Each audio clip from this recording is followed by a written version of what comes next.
감사합니다.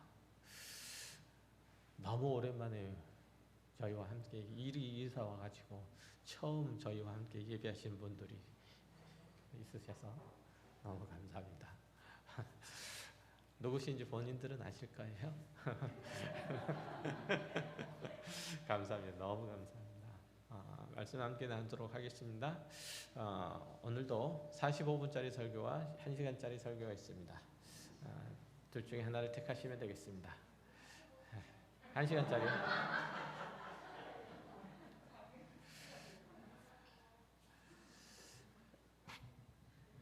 자, 대부분의 그리스도인들이 종말에 있을 일들에 대해서 빠지지 않고 생각하고 또 등장시키는 그림이 휴거라고 그렇게 지난 시간에도 말씀드렸죠. 오늘도 그 문제를 조금 더 살펴보려고 하는데, 주님께서 재림하실 때에 성도들이 공중에 들림을 받아서 주님과 함께 왕노릇하고 땅에서는 적그리스도가 등장해서 난리가 나는 상황들이 벌어지는 그런 이미지는 성경이 가르치는 종말에 관한 그 교훈과 그 방향에 많이 어긋나 있음을 지난 시간에 확인했어요. 휴거는 주님 오시기 전에 죽은 성도들이 어떻게 되느냐라는 그 질문에 대해서 사도 바울이 데살로니가 교회에 준 답이었었죠. 그 답이 뭐였었느냐면 결코 우리 살아있는 자들도 주 안에서 자는 자들보다 먼저 죽은 자들보다 앞서지 못한다. 그러니까 우리보다 먼저 죽어서 주님 오시기 전에 죽어서 땅에 자는 이런 자들도 주님 다시 오실 때에 주님을 다시 보게 된다는 거죠. 그래서 육체의 죽음이라고 하는 것이 한낱 육체의 죽음이라고 하는 것이 그리스도인의 영생에 아무런 영향을 줄 수가 없다라고 그렇게 사도 바울은 데살로니가 교인들에게 힘주어 말합니다. 그리고 마지막 날 그리스도인의 휴거에 대해서 주장하는 이들이 제시하는 그 또 하나의 구절이 뭐냐면 마태복음 24장 말씀이에요. 오늘은 이제 요한계시록 21장 1, 2절과 이 대목을 가지고 함께 생각을 해볼 텐데요. 41절과 40절과 41절을 보면 이렇게 나와 있어요. 그때 두 사람이 밭에 있음에 한 사람은 데려가고 한 사람은 버려둠을 당할 것이요 두 여자가 맷돌질을 하고 있음에 한 사람은 데려가고 한 사람은 버려둠을 당할 것이니라. 특별히 세대주의적인 종말론자들은 이 구절을 성도들의 비밀스러운 휴거를 주장하는 근거 구절로 사용을 하죠. 예수를 믿는 자들과 그렇지 않는 자들은 뜻하지 않은 때에 갑작스러운 분리가 일어날 거라는 거죠. 그것을 예수를 믿지 않는 자들은 모를 거다라고 주장을 합니다. 물론 주님께서 재림하시는 날이 있을 거고 그 날에 구원받은 하나님의 백성들은 모두 공중에서 주님을 맞이할 거예요. 그러나 이 구절은 그들이 주장하는 것처럼 두 사람이 수다를 떨면서 길을 가다가 한 사람이 갑자기 사라지자 나머지 한 사람은 어리둥절하고 잠실 야구장에서 프로야구 경기를 하는 중에 일부 선수들이 사라지고 관중들도 일부 사라져서 경기장이 한순간에 아수라장이 되는 그런 식의 휴거를 설명하는 구절이 결단코 아니에요. 마태복음 독자들에게 이런 식으로 두려움과 공포를 안겨줌으로써 종말에 있을 혼돈과 무질서 그리고 연이어 나타나는 적그리스도가 일으키는 대환란을 당하지 않으려면 빨리 회개하고 돌아와라. 주님이 주시는 구원을 받아라. 이런 최후 통첩과 같은 그런 메시지를 전달하고자 하는 게 아니라는 거예요. 듣고 계시죠? 자, 예수님께서 마태복음 24장을 통해서 가르치고자 하시는 핵심적인 교훈은 뭐냐면 주님 다시 오실 날은 아무도 모르니 심지어 당신 자신도 알 수 없으니 깨어서 기다리라는 거죠. 자, 마태복음 24장 35절로 44절을 다시 한번 읽어보면은요 이렇게 되어 있어요. 천지는 없어질지언정 내 말은 없어지지 아니하리라. 그러나 그날과 그때는 아무도 모르나니 하늘의 천사들도 아들도 모르고 오직 아버지만 아시느니라. 노아의 때와 같이 인자의 임함도 그러하리라. 홍수전에 노아가 방주에 들어가던 날까지 사람들이 먹고 마시고 장가들고 시집가고 있으면서 홍수가 나서 그들을 다 멸하기까지 깨닫지 못하였으니 인자의 임함도 이와 같으리라. 그때 두 사람이 밭에 있으며 한 사람은 데려가고 한 사람은 버려둠을 당할 것이요 두 여자가 멧돼지를 하고 있으며 한 사람은 데려가고 한 사람은 버려둠을 당할 것이니라. 그러므로 깨어 있으라. 어느 날에 너희 주가 임할지는 너희가 알지 못함이니라. 너희도 아는 바니 만일 집주인이 도둑이 어느 시각에 올 줄 알았더라면 깨어 있어 그 집을 뚫지 못하게 하였으리라. 이러므로 너희도 준비하고 있으라. 생각하지 않은 때에 인자가 오리라. 자, 36절에도 보면 읽었던 36절에도 보면 그러나 그 날과 그때에 대해서는 아무도 몰라서 마치 노아의 때와 같다라고 말하죠. 하나님께서 노아에게 세상을 물로 심판할 거다라고 말씀하시고 그것들을 사람들에게 전하라고 하며 사람들에게 전했더니 아무도 믿지 않았다는 거죠. 비가 와서 온 땅을 덮는다는 것을 그들은 이해할 수가 없었어요. 홍수 심판에 대한 아무런 징조가 없었고 그래서 당시 사람들은 큰 비가 내려서 온 땅을 삼켜버릴 거라는 사실을 전혀 믿지 않았죠. 방주에 들어가기를 거절했어요. 그렇게 고집을 피우다가 모두 다 심판을 받고 만 거죠. 주님 다시 오시는 날에도 마지막 심판 날에도 그럴 거라고 예수님께서는 경고하시죠. 세상은 나름대로 잘 움직이고 있고 사람들은 그런 세상에 매달려서 나름 열심히 살아가고 있어요. 여기저기서 크고 작은 사건들이 있지만 그럭저럭 평온한 일상들이 계속되고 있고 이런 일상들은 끝날까지 계속 될 거로 그렇게 한이 없이 끄떡없이 계속 될 거라고 그렇게 막연하게 기대하고 그렇게 믿고 있죠. 그러던 어느 날에 갑자기 주님께서 오신다는 얘기죠. 다시 한번 보면 홍수 전에 노아가 방주에 들어가던 날까지 사람들은 먹고 마시고 시집가고 장가가는 일들을 계속하는 거죠. 다시 말씀드리면 평화로운 일상들이 계속되고 있다는 뜻이고 미래를 기약할 수 있는 상태가 계속되고 있다는 뜻이에요. 심판의 전조가 있을까라고 그렇게 보이면 심판의 전조가 보이면 음식이 목구멍에 넘어갔겠어요? 그렇잖아요. 젊은 남녀가 만나서 미래를 약속하며 가정을 꾸릴 수가 있겠어요?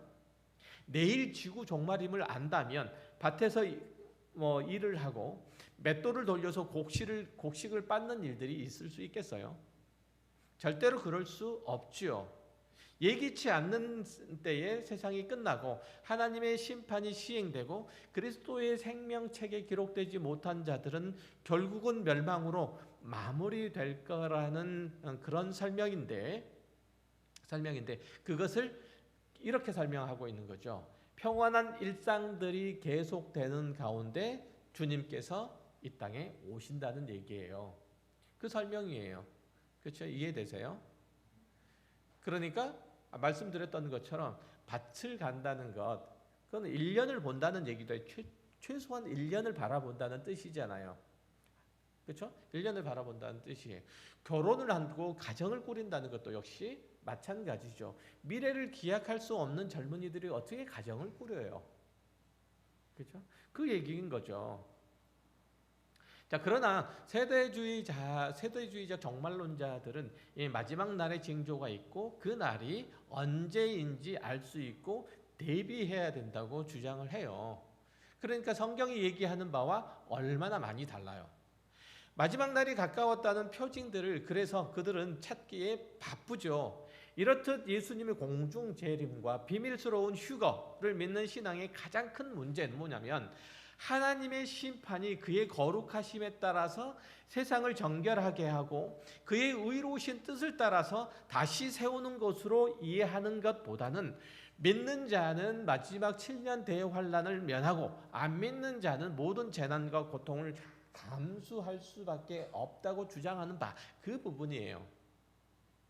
마지막 때에 믿는 자들을 몰래 들림을 받는 그런 신앙을 갖는 게 왜 문제일까요? 그것이 성도들의 마지막 날들에 대한 징조를 계속 찾게 애를 쓰게 만들고 종말에 관한 호기심을 자극하고 그들의 신앙과 삶을 분리시키기 때문이라는 거예요.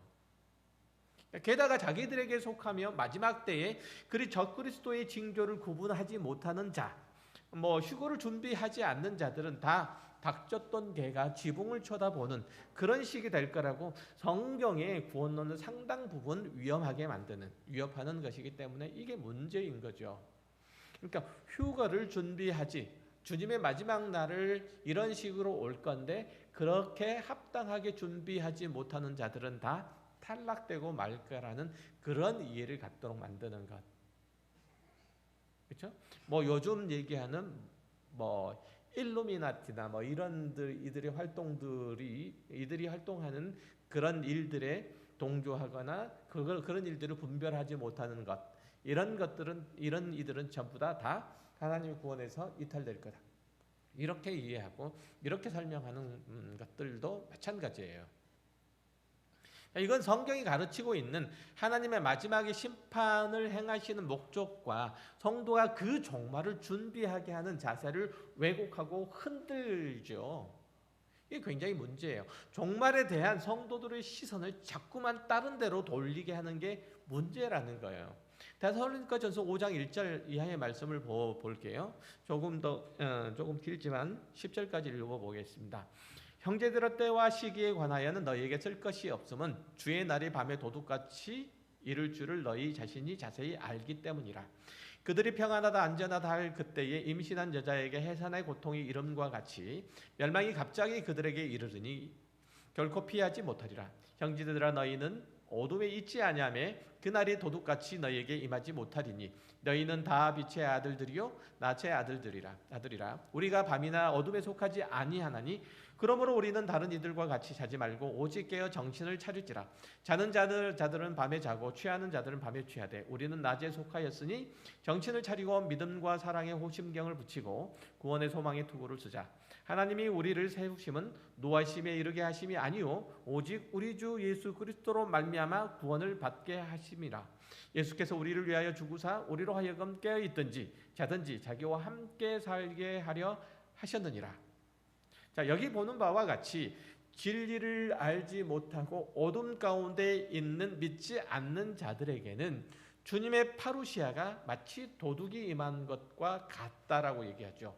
예고 없이 갑작스럽게 닥칠 거고 그날이 왔는데도 전혀 깨닫지 못할 거라는 얘기죠. 그러나 우리 믿는 성도들은 어둠 가운데 있고 빛 가운데 있기 때문에 진리로 인도함을 받고 있기 때문에 주님의 날이 결코 도둑을 맞은 것처럼 도둑이 든 것 같지 않을 거란 얘기죠. 어느 날 자고 일어났더니 집에 있는 귀중품들이 다 없어졌더라. 지금은 그런 일들이 없지만 저 어렸을 때만 해도 그런 도둑들이 가끔 있었죠. 밤에 몰래 담을 넘어서 집에 들어와서 귀중품을 훔쳐가는, 자고 있는데도. 그런 기억이 나십니까? 그런 기억은 제가 있어요. 옆주에서 도둑이 들었다더라. 귀중품을 훔쳐갔다더라. 돈을 훔쳐갔다더라. 이런 식의 이제 얘기들을 많이 들었었는데 그런 것처럼 있지는 않다란 얘기죠. 믿는 자들에게는 이런 날들은 없다는 얘기죠. 그 날들이 갑작스럽지 않을 거고 그 날이 오더라도 당황스럽지 않을 것이고 그 날을 준비하지 못했는데 코앞에 와 있지는 않을 거란 얘기죠. 예수를 믿지 않는 자들은 종말이 있는 줄 모르는 자들이고 예수를 믿는 우리는 종말이 있음을 알고 그 종말을 준비하고 살고 오늘이 그 종말 중 하루라는 것을 잊지 않고 살고 있기 때문에 우리들에게 있어서는 그 종말이 당황스러울 수가 없는 거죠. 그래서 8절에도 보면 우리는 낮에 속하였으니 정신을 차리고 믿음과 사랑의 호심경을 붙이고 구원의 소망의 투구를 쓰자라고 권면하잖아요.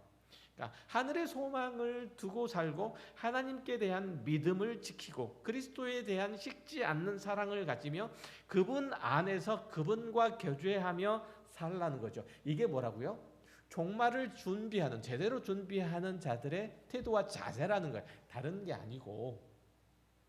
이해되시죠? 특별해요.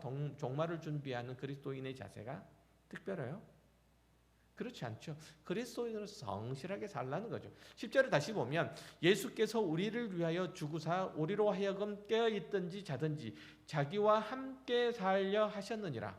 종말을 준비하고 있는 것은 자고 깨고의 문제가 아니라 하나님의 나라의 사람으로서 그리스도와 함께 사느냐 마느냐에 관한 문제란 얘기예요. 그 얘기하는 거잖아요. 종말을 깨어서 준비하고 있는 이 성도의 특징이 뭐라고요? 종말을 깨어서 준비하고 있는 성도들의 특징이 뭐라고요?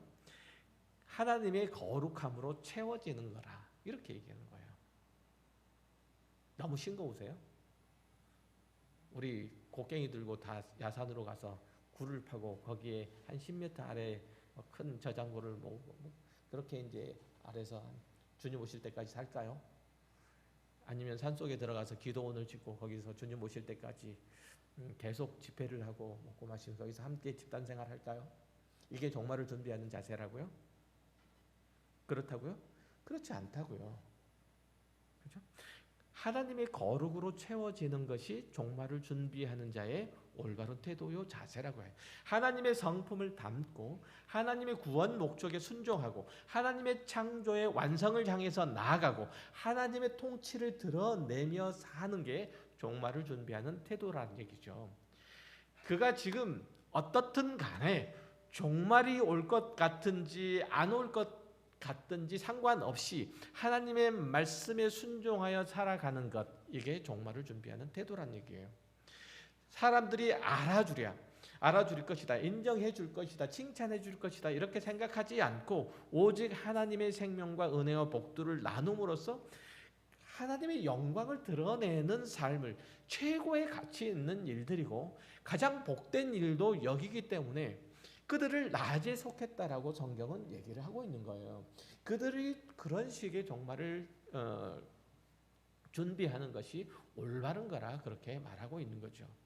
우리 성도들이 착각하지 말아야 될 것은 종말을 준비하는 것이 마치 마지막 시간은 알고 그 마지막 때의 징조를 잡아내고 그때가 오면 닥치는 재난이나 피하는 일들이라고 그렇게 여기는 것, 이게 종말을 준비하는 자의 가장 나쁜 생각이에요. 사실 신자나 불신자나 할 것 없이 지구 종말을 준비하는 것을 마치 무슨 성경의 비밀스러운 예언들이 있고 그것을 풀어내서 그때를 아는 것처럼 그렇게 생각해요. 특별히 기독교 이단들이 그런 얘기들을 많이 하잖아요.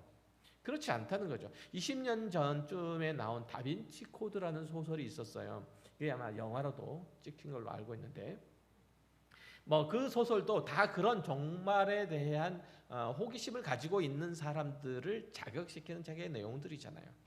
그러니까 책이나 많이 팔아보자는 심산의 다름이 아니었던 거죠. 그때 여기에 놀아난 이들이 많아서 사실은 조금 술렁이기도 했었던 거예요. 그러니까 성경은 그런 식으로 종말의 심판을 준비하고 하나님의 영원한 나라를 기다리는 태도에 경종을 울리고 싶어 해요. 계속 성경이. 베드로후서 3장에도 예기치 않는 때에 특별한 징조가 없이 종말이 임하니 매일의 일상을 그리스도인으로 성실하고 신실하고 거룩해라 라고 그렇게 말해요. 1절부터 예를 읽어보면 되겠는데 시간 관계상 7절부터 보겠습니다.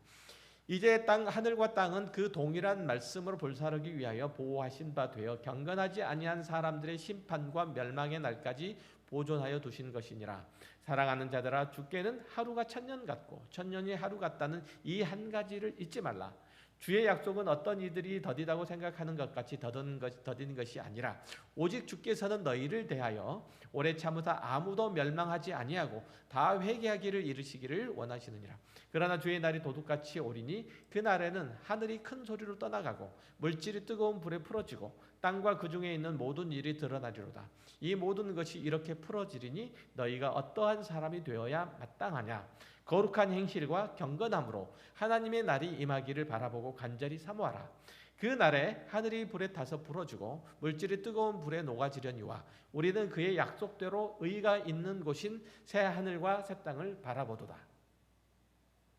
사도 베드로가 그의 공동체 성도들에게 지적하는 바도 이 세상 역사가 다 되어가고 하나님의 심판이 임박하는데도 아무런 징조가 없을 거라는 얘기잖아요. 성도들의 입장에서는 조금 답답하기도 하고 불안하기까지도 하다는 거죠. 내일 당장 하늘이 큰 소리로 떠나가고 땅이 뜨거운 불에 풀어지는 이 난리가 날 것인데 오늘까지 평온한 일상이 계속된다니까요. 오늘이 마지막 날이 될 거라는 조짐이 안 보인다는 거죠. 그렇다고 해서 착각하지 말라는 거예요. 마음을 놓지 말라. 하나님의 심판은, 하나님께서는 그 심판을 잊어버리시지도 않았고 심판이 임하지 않아도 될 만큼 이 세상이 깨끗하거나 쓸만하지도 않다는 거예요. 오직 하나님께서 오래 참으심으로 그 구원할 자를 마지막 한순간 한 사람까지 놓치지 않기 위해서 지금까지 이 세상이 존재하고 있다라고 말씀하고 계시는 거예요. 아까 읽었던 마태복음 24장에서 종말이 임박할 때를 어떻게 묘사했죠? 마치 노아의 때와 같다라고 말씀하셨잖아요. 사람들이 각자 자기의 삶에 취해 있는 거죠. 보다 나은 자기 미래를 보장받기 위해서 열심으로 노력하고 있어요. 내일이 마지막임을 안다면 그럴 수 있을까요? 없죠. 그러나 인간은 어리석게도 알 수 없는 미래, 내일 때문에 걱정도 하고 염려도 하고 준비도 하고 애를 쓰기도 한다는 거죠. 그렇다고 해서 뭐 마치 내일이 없는 것처럼 막 살라는 뜻도 아니고 될 대로 되라는 식으로 뭐 아침을 맞으라는 그런 의미도 아니에요. 그러나 사람이 아무리 애를 쓰고 수고하고 노력해서 그 마지막 날을 막아보려고 미뤄보려고 해도 하나님의 계획하시고 뜻하심에 따라 이 세상은 반드시 종언을 고하고 만다는 게 성경의 가르침이잖아요. 그런 의미에서 마지막 날을 준비하라는 거예요. 누가복음 17장에 보면 마태복음 24장에서 말하고 있는 종말에 관한 묘사에 하나 더 붙여요. 17장 26절부터 30절을 읽어볼게요. 노아의 때에 된 것과 같이 인자의 때에도 그러하리라. 노아가 방주에 들어가던 날까지 사람들이 먹고 마시고 장가들고 시집가더니 홍수가 나서 그들을 다 멸망시켰으며 또 롯의 때와 같으리니 사람들이 먹고 마시고 사고 팔고 심고 집을 짓더니 롯이 소돔에서 나가던 날에 하늘로부터 불과 유황이 비오듯 하여 그들을 멸망시켰느니라. 인자가 나타나는 날에도 이러하리라. 자, 롯의 때에 사람들이 먹고 마시고 사고 팔고 집을 지었다고 해요. 그런데 이게 뭐가 문제예요? 문제가 있어요? 먹고 마시고 사고 팔고 집을 짓고 시집가고 장가가고 하는 게 뭐가 문제잖아요? 우리의 일상이잖아요. 그죠? 그게 종말을 불러올 만한 악한 행위들인가요? 그렇지 않죠. 그런데도 하나님의 심판이 임하는 이유가 있어요. 그게 뭘까요? 그 뭐냐면 그들이 그것이 전부인 삶을 살았기 때문이에요. 먹고 마시고 그리고 집을 짓고 사고 팔고 시집가고 장가가고 하는 일이 전부인 삶을 살았기 때문이에요. 그것 외에 다른 것으로 자신의 삶의 목적과 이유를 말할 수 없기 때문이라는 거죠. 이것 위에 자신이 힘써 일하는 이유를 찾지 못하기 때문에 그렇다는 거예요. 이것 위에 자신이 자신의 삶을 연명할 이유를 찾지 못하기 때문에 그렇다는 얘기예요. 이 세상이 종말을 향해서 나아가는 모습에서 어떤 특이한 일들이 있을 거라고, 이 세상이 운명적인 쇠락을 거듭해 갈 거라고 성경이 지적하지 않는다는 점을 잘 봐야 돼요. 이게 종말이 있을 때에 어떤 일이 일어날 거냐에 대한 힌트를 우리들에게 주는 바예요. 제가 누차 말씀드리지만 사실 종말은 지금 일어나도 지금 하나님께서 마지막 심판을 위해서 예수 그리스도를 보내셔도 전혀 이상하지 않아요. 그런 때잖아요. 이 지구상에 사람이 살 수 없을 정도로 죄가 창궐하거나 환경이 급격하게 변하거나 자연재해가 생기거나 온 인류가 휘말릴 만한 그런 전쟁이 일어나거나 함으로써 인류의 멸망이 오는 것이 아니라 하나님이 이 세상과 역사에 개입하심으로써 도련한 종말을 맞을 거라고 말하고 있는 거예요. 그러니까 종말은 하나님께서 수동적으로 이 종말이 일어나도록 하는 게 아니라 적극적으로 역사 가운데서 이 종말을 하나님께서 가지고 오신다는 뜻이에요. 종말의 심판을 하나님께서 심판을 행하신다는 그런 의미잖아요. 이게 종말에 관한 우리가 이해해야 되는 바예요. 다시 말하면 이 세상 종말과 하나님의 심판은 전적으로 하나님의 통치 주권의 행사이다. 하나님의 하나님됨을 선포하는 일들이다. 이 얘기를 하고 있는 거예요. 그걸 이해하셔야 돼요. 그러니 행여 여러분 마음에 아직은 종말의 징조가 안 보인다. 아직은 하나님이 이 세상을 심판하실 때가 아니다. 이런 생각으로 신앙생활을 게을리해서는 안 된다는 거죠. 어느 날 어떤 식으로 종말이 온다. 이렇게 성경이 마지막 날에 대한 경고를 하지 않는다는 점이에요. 자기 중심적인 이 세상의 원리와 하나님 없는 시대의 정신과 타락한 유행과 문화적 흐름을 지적하고 있는 거죠. 그 얘기를 하고 있는 거예요. 이게 바로 종말의 때의 징조란 얘기예요. 어떤 게 먹고 마시고 사고 팔고 집을 짓고 부시고 밭을 갈고 시집가고 장가가고 이런 일상이 전부가 되는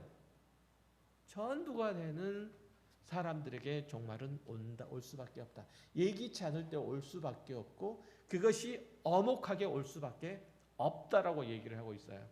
여러분은 이 시간 가운데 앉아 있음에도 불구하고 여러분의 삶의 모습들이, 여러분의 삶의 가치와 목적들이, 의미들이, 또 기쁨과 소망들이 다 여기 먹고 마시고 사고 팔고 그리고 시집가고 장가가고 하는 일들에 매여 있다면 이건 큰일이죠. 그런 의미에서 보면. 그렇잖아요. 큰일이에요.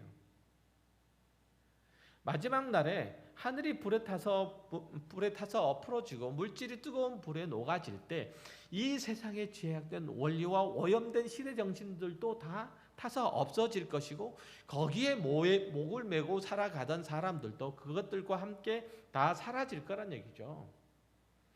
그때에는 오직 하나님의 의로우시고 거룩하시고 진실하신 통치만 영원히 설 것이고 하나님의 나라에 속한 자들은 영생에 들어가고 그 거룩하신 성품에 참여하게 될 거란 얘기예요. 이 얘기하는 거예요. 그러니까 여러분 안에서 하나님의 백성으로서 그 나라에 합당치 않게 가지고 있는 것들은 다 버리세요. 다 버리세요. 여러분들이 가지고 있는 모든 소유를 버리라는 뜻이 아니고 그 모든 소유를 가지고 있음에 있어서 하나님의 뜻에 합당치 않게 사용하고 그것들을 풀어내는 일들을 버리시란 말이에요. 여러분의 삶의 의미와 가치, 내가 가지고 일하는 직업 하나하나까지라도 여러분과 여러분의 자신의 가족을 위해서 만이 전부라면 이것은 하나님께서 마지막 날에 하늘과 땅을 불태우실 때 함께 불태워질 것에 불과하다는 거예요. 이해하세요? 그런 의미에서 볼 때 우리 그리스도인들에게 종말은 영원한 하나님의 나라를 준비하는 시간으로 마련되어 있을 뿐 그때가 언제이고 그때 무슨 일이 일어나고 하는 거에 관한 문제가 전혀 아니에요. 아까 읽었었던 마태복음 24장 35절 36절의 말씀이 그거잖아요. 천지가 없어질지언정 내 말이 없어지지 아니하리라. 그러나 그 날과 그때는 아무도 모르나니 하나님의 하늘의 천사들도 아들도 모르고 오직 아버지만 아시느니라. 종말은 정말 돌연히 임할 거고 그리고 그 종말로 인해서 하나님께 속한 자들과 그렇지 않는 자들이 분명히 구별될 것이고 그 이후에는 영원한 나라가 시작될 것인데 하나님께 속해 있는 것들만 영원할 거다라는 거예요. 자, 여러분들이 이 땅에서 살아가면서 필요한 것들, 이것들은 종말의 마지막 날에 다 있을까요? 없을까요? 있을까요? 없을까요? 이런 것들은 여러분이 뭐 평생 동안 가꾸고 애써왔던 삶의 터전들 정말 아무것도 없어요. 그것이 무의미하고 무가치해서 없는 게 아니라 그것이 악하고 더러워서 없는 것이 아니고 그런 것들은 하나님께서 새 하늘과 새 땅을 여실 때 다 다시 채워질 거예요. 채워질 거예요. 그것이 의미가 있지 않다. 중요한 가치가 있지 않다는 뜻이에요. 굉장히 부수적이고 한정된 자원에 불과하다는 거예요. 우리는 무엇을 꿈꾸고 소망해야 된다는 거죠? 하늘의 신령한 것들에 대해서, 영원한 것들에 대해서, 하나님의 거룩하심과 의로우심과 인자심에 대하여 하나님께서 우리들에게 베푸신 그 은혜와 사랑에 대해서 우리가 기꺼이 감동에 되어 하나님의 거룩하신 성품에 참여하는 것, 그 나라의 백성으로서, 그 나라의 자녀로서, 그 하나님의 자녀로서 하나님께서 우리들에게 주시고자 하는 신령한 유산들, 하늘의 기업들을 우리가 소유하도록 바라고 소망하고 그것들을 위해서 애를 쓰고 수고하는 것이 우리 그리스도인의 이 땅에서 특별히 종말을 준비하는 태도요, 자세라고 얘기를 하고 있다는 거죠. 그러니까 성실한 그리스도인으로서 여러분은 다만 그러니까 거룩하고 경건한 행실로 우리의 각자의 하나님의 사람됨을 확인해야 되고, 이제 주님 재림하시고 그 나라가 속히 완성되기를 간절히 사모하고 바랄 뿐이라고 그렇게 말하고 있죠. 이것 외에 종말을 위해서 준비할 것이 더 없다는 거예요. 종말을 위해서 아파트를 마련할 필요 없다는 거죠. 종말을 위해서 많은 예금이 필요 없다는 거예요. 뭐가 필요하다는 거죠? 그러면 뭐가 필요하다고요? 각각 거룩하고 경건한 행실을 따라 하나님의 거룩한 성품으로 우리가 날마다 새로워지는 것이 종말을 위해서 우리에게 필요한 전부라고 얘기를 하고 있는 거예요. 여러분들이 살아가는 모든 삶의 정황들을 다 동원해서, 삶의 조건들을 다 동원해서 그렇게 하는 거예요. 여러분들의 가족을 동원해서, 여러분 자신을 동원해서, 또 여러분이 가지고 있는 물질을 동원해서, 이웃을 동원해서 다 그렇게 하는 거예요. 무엇을 하는 거예요? 우리가 하나님의 성품으로 거룩해지고 영광스러워지도록 하는 거예요. 이게 우리의 조건과 환경들을 동원해서 하나님의 백성으로서 종말을 준비하는 거란 얘기예요. 가족이 도구가 되고 직장이 도구가 되고 가지고 있는 재산이 도구가 된다 그러니까 가족과 재산은 인정하겠지만 가족이 내 종말에 준비하는 데 있어도 도구가 된다고요? 도구가 되죠. 그렇지 않겠어요? 그렇죠. 내가 내 가족을 통해서 하나님의 거룩한 성품을 닮아가는 거예요. 그렇죠? 그러니까 내가 하나님의 뜻을 따라서, 하나님의 말씀을 따라서 가족을 섬기고 사랑하고 끝까지 그리스도의 복음을 따라서 가족을 섬겨나가는 거예요. 가족을 도구 삼아서 하나님의 거룩으로 채워가는 거죠. 그렇죠? 성도들도 역시 마찬가지고요. 그렇게 우리 자신을 갖고 나가는 게 필요하다는 거죠.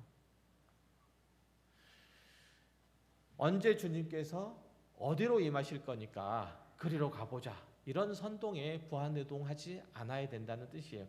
우리가 하나님의 마지막 심판 앞에 두고 그 이후에 펼쳐질 영원한 하나님의 나라를 앞에 두고 해야 될 일들은 그리스도께서 언제 재림하실 것이냐, 그가 공중에 임하셔서 비밀리에 신실한 그리스도인들을 휴거시킬 것이다, 이런 게 아니란 얘기예요. 하나님이 왜 이 세상과 거기에 속한 이들을 심판하심으로써 이 세상의 문들을 닫으셔야 하는지, 왜 하나님께서 지금 있는 하늘과 땅들을 다 불태우시고 새 하늘과 새 땅을 만드셔야 하는지 고민하면서 이 마지막 때를 보내라는 얘기예요. 마태복음 23장의 4장에서 나온 마지막 때를 준비하라는 주님의 교훈의 말미에 뭐라고 말씀하세요? 44절에서 47절을 읽어보면요, 이러므로 너희도 준비하고 있으라. 생각하지 않은 때에 인자가 오리라. 총성되고 지혜 있는 종이 되어 주인에게 그 집 사람들을 맡아 때를 따라 양식을 나눠줄 자가 누구냐.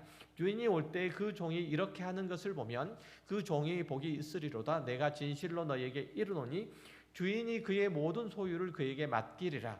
완성된, 이제 이렇게 얘기를 하고 있죠. 그러니까 완성된 하나님의 나라, 그 가운데서 우리가 하나님의 사람으로 우뚝 서기 위해서 그 나라의 백성으로서 우리가 온전해지기는 그 날들을 위해서 주님께서 다시 오시는데 그 다시 오시는 날은 아무도 모르니 충성된 청지기로서의 너희 맡은 바 사명을 다라는 얘기잖아요. 주님께서 처음 오셨을 때 가지고 오신 하나님의 나라에서 그 나라 백성다운 모습으로 우리들에게 맡겨주신 삶을 영위하라는 그런 의미잖아요. 그 나라의 섬김을 받을 이들을 위한 수고와 헌신을 다하라는 얘기잖아요. 하나님의 나라가 이 땅에 임했음을, 바로 여러분이 하나님의 다스림을 받고 있음을, 하나님의 생명과 복이 여러분을 통해서 세상에 흘러가고 있음을 세상이 어떻게 아느냐, 이걸 보라는 얘기예요. 여러분이 하나님의 말씀에 순종함으로 가능하죠. 여러분이 하나님의 거룩하심 안에서 세상과 구별된 삶을 살아감으로써 알 수 있는 거예요. 세상 가운데서 내가 이 세상에 목적이 있지 않고 목표가 있지 않고 나는 영원한 하나님의 나라를 꿈꾸고 소망하며 거기에 목표를 두고 살아가고 있다는 사실을 여러분의 현실의 삶을 통해서 보여주는 거예요. 여러분이 하나님과 사귐을 통해서 하나님의 자비롭고 은혜롭고 인자하시고 진실하심을 본받아서 이웃하는 모든 이들과 나누면 돼요. 세상 사람들과 더불어서 한 개 더 갖자고 아웅다웅 하는 것이 아니라 내 자존심을 지키기 위해서 이웃의 자존심 따위는, 이웃의 인격 따위는 그냥 깔아뭉개는 게 그게 목적이 아니고 하나님의 거룩하심을 따라 나를 기꺼이 하나님의 사람으로서 이 세상 앞에 놓으면 된다는 거예요. 우리를 주님 다시 오시면 새 하늘과 새 땅이 열리고 그곳에 영원한 하나님의 나라가 펼쳐질 것들을 고대하고 지금 임한 하나님의 나라의 청지기로서 역할들을 잘하면 되는 거예요. 예수님께서는 우리에게 충성된 일꾼으로 살라고 권면하신 후에 마태복음 25장에서 열 처녀의 비유를 드세요. 여러분도 잘 아시는 얘기일 거예요. 이렇게 시작하죠. 1절에 보면 그때의 천국은 마치 등을 들고 신랑을 맞으러 나간 열 처녀와 같다 하리니, 그러니까 열 처녀가 신랑을 맞으려 나갔다가 밤이 늦도록 기다리는데 신랑이 안 와요. 피곤해진 처녀들은 하나둘씩 잠이 들기 시작하죠. 급기야는 모두가 잠이 빠졌는데 한밤중에 신랑이 도착하자 기름을 준비한 슬기로운 다섯 처녀는 신랑을 준비하러 나가고 기름을 준비하지 못한 미련한 다섯 처녀는 혼인잔치에 참여하지 못하게 되었다는 그런 얘기잖아요. 바로 그거예요. 여러분이 마지막 날에 해야 될 일들은 주님이 언제 오시느냐, 주님 오실 때의 그 징조가 뭐냐, 이게 아니라 언제 오시든지 상관없이 불을 켜고 맞이할 준비를 해야 된다는, 등만 가지고 있으면 될 일들이 아니고 그 등에 기름을 가득 채우고 있어야 된다는 얘기잖아요. 다시 한번 말씀드려요. 성도가 주님 오심을 준비한다는 것은 언제 어디서 오실 것이냐가 아니고 그때 안 믿는 사람들은 어떻게 될 거냐가 아니라 주님이 왜 오시느냐, 오셔서 뭘 하시느냐, 이게 문제잖아요. 이게 주님 오심에 합당한 자로 사는 거예요. 주님은 폭력과 음란과 탐욕과 거짓과 더러움과 이기심에 찌든 죄로 오염된 세상을 심판하러 오시는 거예요. 모든 더럽고 추한 것들을 다 불태우러 오시는 거예요. 그러니까 우리의 삶 가운데 더럽고 추한 것들을 몰아내는 게 주님 오시는 것을 준비하는 자의 태도이죠. 자세이죠. 그렇잖아요. 이기심에 찌든 마음들을 씻어내고 하나님의 자비하심과 인자하심을 따라 온유한 성품을 따라 우리의 삶을 다시 갖고 내는 게 종말을 준비하는 자의 태도라, 이런 얘기예요. 이 세상은 심판되고 말 건데 그런 세상에 빌붙어 살면서 자기 영달이나 꾀하고 자기 이기적인 욕구나 채우느라고 인간됨의 가치와 목적을 상실한 이들을 정결케 하시기 위해서 주님께서 다시 오신다, 주님께서 세상을 심판하신다, 이런 얘기잖아요. 종말의 마지막의 심판의 성격이 바로 이런 거예요. 이런 하나님의 심판 앞에 부끄럽지 않는 그런 준비를 하는 것이 정말 마지막을 잘 준비하는 자이다. 이렇게 성경을 가르치고 있는 거예요. 그때 만들어진 새 하늘, 그러니까 종말의 마지막, 종말이 끝나고 하나님께서 모든 심판을 끝나고 새 하늘과 새 땅을 만드실 건데 그 하늘, 새 하늘과 새 땅에 들어가기에 걸맞은 사람이 되라는 얘기예요. 그때 하나님의 칭찬을 받는 사람으로, 하나님께 상 받는 사람으로 서도록 종말을 준비하는 자가 참된 신앙인이라 이렇게 말하고 있는 거예요. 그러면 어떤 모습이 하나님의 상을 받을 사람인가? 이어 나오는 마태복음 25장 40절 46절에서 잘 말해주고 있어요. 시간이 좀 됐으니까 빨리 읽을게요. 임금이 대답하여 이르시되 내가 진실로 너희에게 이르노니 너희가 여기 내 형제 중에 지극히 작은 자 하나에게 한 것이 곧 내게 한 것이니라 하시고 또 왼편에 있는 자들에게 이르시되 저주를 받을 자들아 나를 떠나 마귀와 그 사자들을 위하여 예비된 영원한 불에 들어가라. 내가 주를 때 너희가 먹을 것을 주지 아니하였고 목마를 때 마시게 하지 아니하였고 나그네 되었을 때 영접하지 아니하였고 헐벗었을 때 옷 입히지 아니하였고 병들었을 때와 옥에 갇혔을 때 돌보지 아니하였느니라 하시니 그들도 대답하여 이르되 주여 우리가 어느 때에 주께서 줄이신 것과 목마르신 것이나 나그네 되신 것이나 헐벗으신 것이나 병드신 것이나 옥에 갇히신 것을 보고 공양하지 아니하였더이까. 이에 임금이 대답하여 이르시되 내가 진실로 너희에게 이르노니 이 지극히 작은 자 하나에게 하지 아니한 것이 곧 내게 하지 아니한 것이니라 하시니. 자, 마지막 심판 때에 하나님께서 심판하신 주님의 판정은 이거예요. 지극히 작은 자 하나에게 한 것이 곧 내게 한 것이고 지극히 작은 자 하나에게 한 것이 하지 않은 것이 곧 내게 하지 아니한 거다. 이 말씀이잖아요.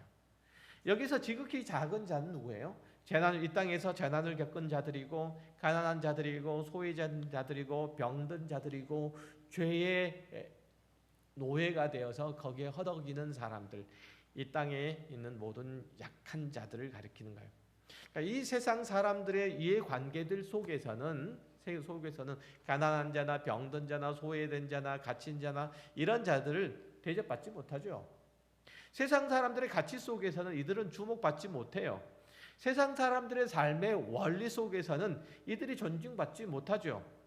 이 세상의 원리와 이치를 따질 때 이들은 투자 가치가 전혀 없는 사람들이에요. 힘을 쏟아서 대접할 필요도 없는 사람들이에요. 소위 말해서 내가 잘 보일 필요가 전혀 없는 사람들이죠. 이 사람들이. 그래서 이들은 사람들의 냉대와 무시와 비웃음 속에서 늘 한숨과 눈물과 고통을 겪으면서 살아가야 된다는 거예요. 이런 사람들에게 뭐라고 얘기하죠? 주님께서 곧 주님께 이런 사람에게 한 것이 곧 주께 내게 한 거다라고 말씀하시잖아요. 또 이들에게 하지 않은 것이 곧 내게 하지 않은 것이다. 이렇게 판정한 것을 보세요. 그저 불쌍한 사람들에게 자비를 베풀라거나 소외된 사람에게 온정을 나누어 줘라. 이런 의미가 아니에요. 지금 주님께서는 지극히 작은 자를 편들고 계시는 정도가 아니라 그들의 마음을 헤아리고 있는 정도가 아니라 그들과 당신을 동일시하고 있는 거예요.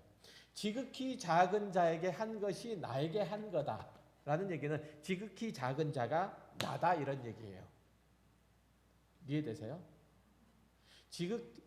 주님께서 지극히 작은 자로 변신해서 그들 앞에 섰다는 얘기도 아니고 주님께서는 지극히 작은 자들을 당신 자신으로 여기시는 거예요. 역시 마찬가지로 우리도 역시 지극히 작은 자 하나를 우리 자신처럼 여기라 이런 얘기죠. 우리 자신처럼 여기는 자들에게 하나님께서 상을 주신다 이런 얘기죠. 이것이 바로 하나님의 나라가 운영되는 원리와 가치와 내용이에요.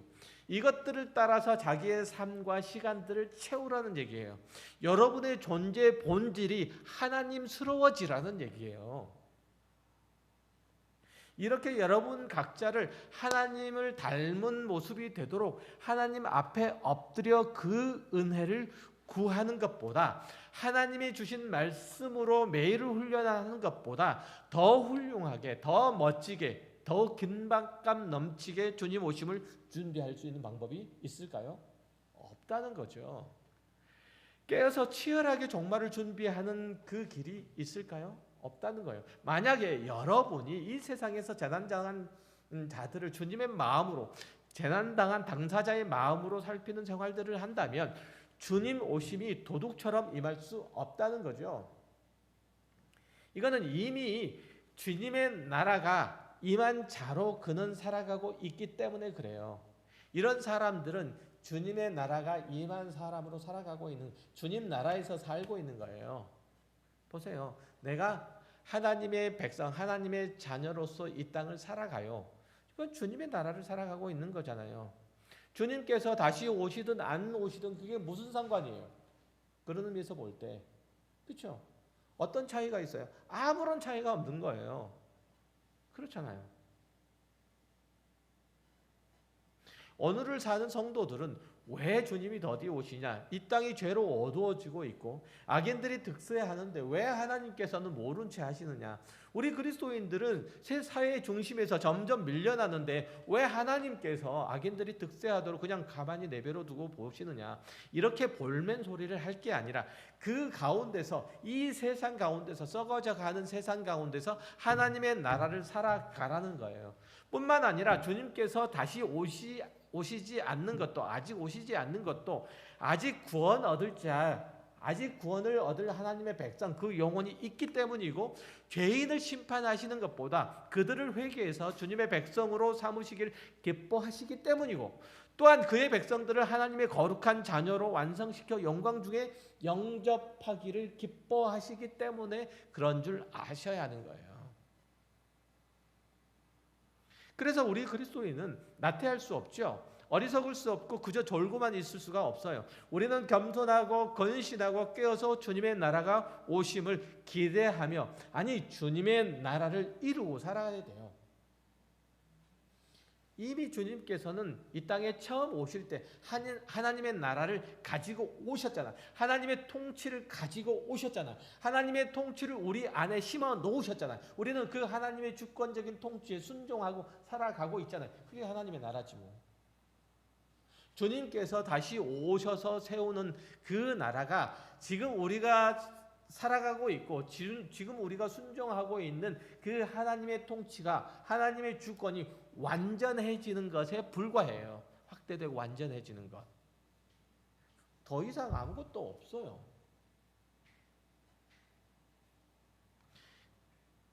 사도 베드로가 그래서 베드로전서 1장 13절 이하에서 이렇게 권면하죠. 그러므로 너희 마음에 허리를 동이고 근신하여 그리스도께서 나타나실 때에 너희에게 가져다 주실 은혜를 온전히 바랄지어다. 너희가 순종하는 자식처럼 전에 알지 못할 때 따르던 너희 사욕을 본받지 말고 오직 너희를 부르신 거룩한 이처럼 너희도 모든 행실에 거룩한 자가 되라. 기록되었으니 내가 거룩하니 너희도 거룩할지어다 하셨느니라. 이 말씀을 무슨 말씀 끝에 하신다고요? 주님의 날에 온다. 그 날을 준비하라. 이 말씀 끝에 하신 거예요. 그리고 뭐라고 한다고요? 내가 거룩하니 너희도 거룩하라. 주님 오시는 날을 준비하는 자는 뭘 해야 된다고요? 하나님의 거룩하심처럼 우리 자신도 거룩히 세워야 된다고. 이걸 하라는 거예요. 우리가 해야 될 것은 오직 한 가지예요. 이거. 언제 오시느냐? 그날에 휴거가 일어나느냐 안 일어나느냐 이게 문제가 아니라 주님이 오시는 그날까지 세속에 물들지 않고 각자의 경건 생활의 신앙을 지켜나가되 주님께서 우리를 구원하시는 그 뜻을 받들고 살아가라. 왜 여러분을 주님께서 구원하시고 이 땅에 두셨어요? 왜 두셨을까요? 그걸 알라는 거예요. 그걸. 천국에 거주할 것이 아직 없어서 이 땅에 두셨을까요? 왜 이 땅에 아직 두셨을까요? 그 두신 뜻, 이유, 목적을 헤아려 그것을 이루고 살란 말이죠. 주님께서 오시기 전에라도 또 우리는 개인의 종말도 맞을 수 있잖아요. 우리의 인생이 길어야 80, 90이잖아요. 뭐 잘해야 뭐 100세예요. 요즘에. 그 중에서 온전한 정신으로 건강하게 살아갈 날들이 얼마나 있어요. 어쨌든 그 날들이 끝나고 나면 주님 배워요. 그때 이후로는 우리가 이 땅에서 살아가는 시간이 끝나면 기회는 끝나요. 우리의 운명이 고정되죠. 그렇다면 오늘 하루가 얼마나 소중한지, 얼마나 귀한지 더 말할 필요조차도 없는 거죠. 주님 언제 오시는가? 그날이 오기 전에 어떤 징조가 일어나는, 이런 데 마음이 가는 이유는 그때까지 게으르고 싶기 때문이죠. 여러분이 아직 준비가 안 돼서 두렵기 때문에 그래요. 핑계대고 빠져날 생각하지 마시고 언제 주님이 오시더라도 칭찬받는 성도가 돼야 해요. 특별한 걸 하시라는 뜻이 아니고 하나님스러워지라는 거예요. 죄인스러워지지 말고 하나님답게, 하나님이 거룩하신 것처럼 우리도 거룩한 그리스도다워지란 얘기예요. 그리스도께서 십자가를 지시고 가시는 것, 주님의 뜻을 이룬 것처럼 우리도 그 그리스도의 뒤를 따라서 우리에게 맡겨진, 우리의 목에 태인 이 십자가를 지고 그리스도를 따라가는 거예요. 이게 종말을 준비하는 태도의 자세예요. 하나님께서는 그 아들을 처음 보내신 것처럼 두 번째 보내실 거예요. 그러나 처음에는 구원하러 보내셨지만 두 번째는 심판하러 보내셔요. 그때 여러분은 상 받을 준비를 해야 돼요. 부디 여러분의 삶의 정황에서 만나는 모든 사람, 모든 일에서 하나님의 사람으로 신실하길 바라요. 각자의 신앙 고백에 걸맞는 삶의 내용을 채우시길 바라요. 죄의 거룩하심을 따라 여러분의 삶을 세상 사람들의 것들과 구분하세요. 다른 걸 구분하지 마시고 여러분들이 잘난 것, 신앙생활에 잘난 것 구분하지 마시고 주의 거룩하심을 따라 여러분을 세속 삶 속에서 구별하여 하나님의 나라의 거룩한 삶으로 그렇게 구별하세요. 그래서 하나님의 마지막 심판이 있다는 사실을 엄중히 받아들이는 자로서, 그렇게 믿는 자로서 여러분의 삶을 경영해 갈 때 언제 어떤 순간에 오실지라도 여러분은 아멘 주 예수여 오시옵소서 라는 그 고백과 찬미를 하실 수 있으시라 믿습니다. 기도하겠습니다. 하나님 아버지 감사합니다. 주께서 저희들에게 사랑하시는 귀한 은혜와 자비와 긍휼이 우리 가운데 있습니다. 그것을 통해서 우리는 하나님의 사람으로